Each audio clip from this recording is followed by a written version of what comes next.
പാലക്കാട്ടേക്കാണ്.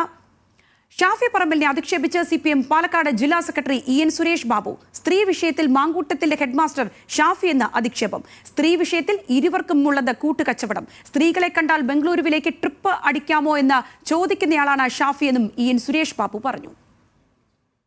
ഈ കാര്യത്തിൽ കൂട്ടുകച്ചവടമാണ്. പരസ്യമായി ഇവനെക്കാളും കൂടുതൽ നേരിട്ട് ചോദിക്കണമെന്നാണ് പറയുന്നത് ചില ആളുകളെ കാണുമ്പോൾ. ഞാനതൊന്നും ഇപ്പോൾ ഇവിടെ പറയുന്നില്ല. നേരിട്ടൊരു നല്ല ആരെങ്കിലും ഒന്ന് നന്നായി കണ്ടാൽ എന്നാൽ പിന്നെ ബാംഗ്ലൂർ ട്രിപ്പ് അടിക്കുക എന്നാണ് ചോദിക്കുന്നത്. ആര്? ഹെഡ്മാസ്റ്റർ തന്നെ. അല്ല, ഹെഡ്മാസ്റ്റർ എന്ന് പറഞ്ഞു കഴിഞ്ഞാൽ നിങ്ങൾ പറഞ്ഞോ, ഹെഡ്മാസ്റ്റർ തന്നെ അത് തന്നെ ചെയ്യാണ്. അപ്പോൾ പിന്നെ രാഹുലിനെതിരെ എന്തെങ്കിലും ഉണ്ടോ?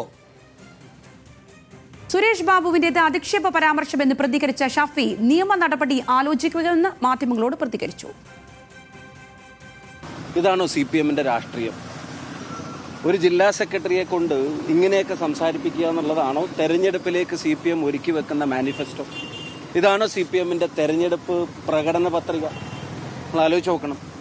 എങ്ങനെ അവർ നേരിട്ടാലും ഈ തെരഞ്ഞെടുപ്പിൽ അവർക്ക് അനുകൂലമായിട്ടൊന്നും ഉണ്ടാവാൻ പോകുന്നില്ല എന്നുള്ളത് അവർ തിരിച്ചറിയും. അതൊക്കെ ആലോചിക്കും.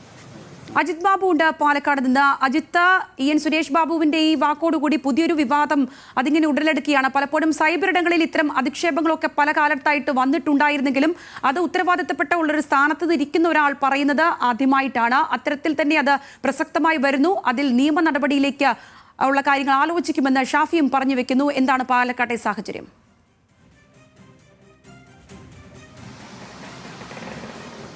സംഗീത, ആദ്യഘട്ടത്തിൽ നമ്മൾ ഈ രാഹുൽ മാങ്കൂട്ടത്തിലുമായി ബന്ധപ്പെട്ട വിഷയത്തിലാണ് ഇത്തരത്തിൽ EN സുരേഷ് ബാബുവിന്റെ പ്രതികരണം തേടുന്നത്. ആ ഘട്ടത്തിലാണ് രാഹുൽ മാങ്കൂട്ടവുമായി ബന്ധപ്പെട്ട് കോൺഗ്രസ് നേതാക്കൾക്ക് എന്തുകൊണ്ടാണ് ശക്തമായൊരു നിലപാട് സ്വീകരിക്കാൻ കഴിയാത്തത്, രാഹുലിനെ പേടിയാണോ കോൺഗ്രസ് നേതാക്കൾക്ക് എന്ന ചോദ്യം ചോദിച്ചപ്പോൾ അദ്ദേഹം പറയുന്നത് ഇത്തരത്തിൽ ഷാഫി പറമ്പിലിന്റെ പേരെടുത്ത് തന്നെ ആദ്യം പറയുകയാണ്. ഇക്കാര്യത്തിൽ ഇവർ രണ്ടുപേരും കൂട്ടുകച്ചവടമാണ്.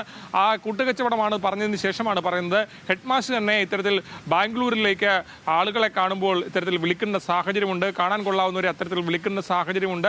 അത് മാത്രമല്ല, കോൺഗ്രസിന്റെ പല നേതാക്കളും ഈ കാര്യത്തിൽ അങ്ങനെയാണ് പെരുമാറുന്നതുൾപ്പെടെയുള്ള കാര്യങ്ങൾ പറഞ്ഞുകൊണ്ടാണ് ഈ സുരേഷ് ബാബു ഈ കാര്യങ്ങൾ സംസാരിച്ചത്.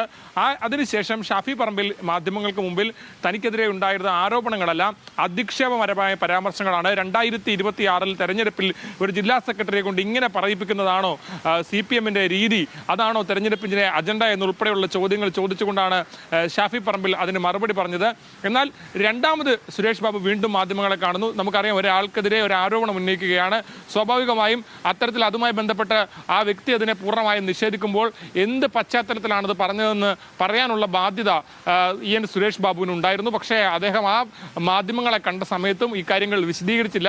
വളരെ വേഗമായി തന്നെയാണ് സുരേഷ് ബാബു സംസാരിച്ചു പോയതെന്ന് പറയാതിരിക്കാൻ കഴിയില്ല. മാത്രമല്ല, ഒരു വിശദീകരണം കൃത്യമായി താൻ എന്താണ് പറഞ്ഞതെന്നുള്ള ആരോപണങ്ങൾക്കൊരു വിശദീകരണം നൽകാനും സുരേഷ് ബാബുവിന് കഴിഞ്ഞില്ല. അദ്ദേഹം പറയുന്നത് ഇത്തരത്തിൽ ഷാഫി പറമ്പിൽ ഇതുമായി ബന്ധപ്പെട്ട് തനിക്ക് ഈ ആരോപണങ്ങളുമായി ബന്ധപ്പെട്ട കാര്യങ്ങളുണ്ടെങ്കിൽ അദ്ദേഹം നിയമ നടപടി സ്വീകരിക്കട്ടെ, അപ്പോൾ താൻ ബാക്കി കാര്യങ്ങൾ പറയാം, ഒന്നുമില്ലാതെ താൻ ഒരു കാര്യവും പറയില്ലല്ലോ എന്ന് കൂടി പറഞ്ഞ് സുരേഷ് ബാബു അവസാനിപ്പിക്കുകയാണ്. അതായത് ഈ ആരോപണങ്ങളുമായി ബന്ധപ്പെട്ട് ഇത്രയും ഗുരുതരമായ ഒരു കാര്യം ഒരു രാഷ്ട്രീയ പൊതുരംഗത്ത് നിൽക്കുന്ന ഒരാളെ കുറിച്ച് ഒരു അടിസ്ഥാനവുമില്ലാതെ പറയുമ്പോൾ അതിന് സ്വാഭാവികമായ ഒരു വിശദീകരണം നൽകാൻ ഒരു ഉത്തരവാദിത്തപ്പെട്ടിരിക്കുന്ന സ്ഥാനത്ത് CPMന്റെ ജില്ലാ സെക്രട്ടറി സ്ഥാനത്തിരിക്കുന്ന ആൾക്ക് ഒരു ബാധ്യതയുണ്ട്. അത് അദ്ദേഹം നിർവഹിച്ചില്ല എന്നുള്ളതാണ് ഈ രണ്ടാമത്തെ മാധ്യമങ്ങളെ കണ്ടതിൽ നിന്ന് മനസ്സിലാക്കാൻ കഴിയുന്നത്. ഏതാണെങ്കിലും ഈ വലിയ തരത്തിൽ പുതിയ സംഗീത സൂചിപ്പിച്ച പോലെ പാലക്കാട് പുതിയ ചർച്ചകളും വിവാദങ്ങളും ഒക്കെ ഈ പശ്ചാത്തലത്തിൽ ഉണ്ടായി വരുന്നുണ്ട്. രാഹുലിന്റെ സന്ദർശനവുമായി ബന്ധപ്പെട്ട് സമരങ്ങളും പ്രതിഷേധങ്ങളും ഒക്കെ തുടർന്നതിനിടയിലാണ് ഇപ്പോൾ ഇത്തരത്തിലൊരു സംഭവം. തീർച്ചയായും അജിത്ത്, ഇനി അത് വരും ദിവസങ്ങളിൽ കനക്കുമോ എന്നുള്ളതാണ് നമുക്ക് നോക്കിക്കാണേണ്ടത്. അജിത് ബാബുവാണ് പാലക്കാട് നിന്ന് വിവരങ്ങൾ പങ്കുവച്ചത്.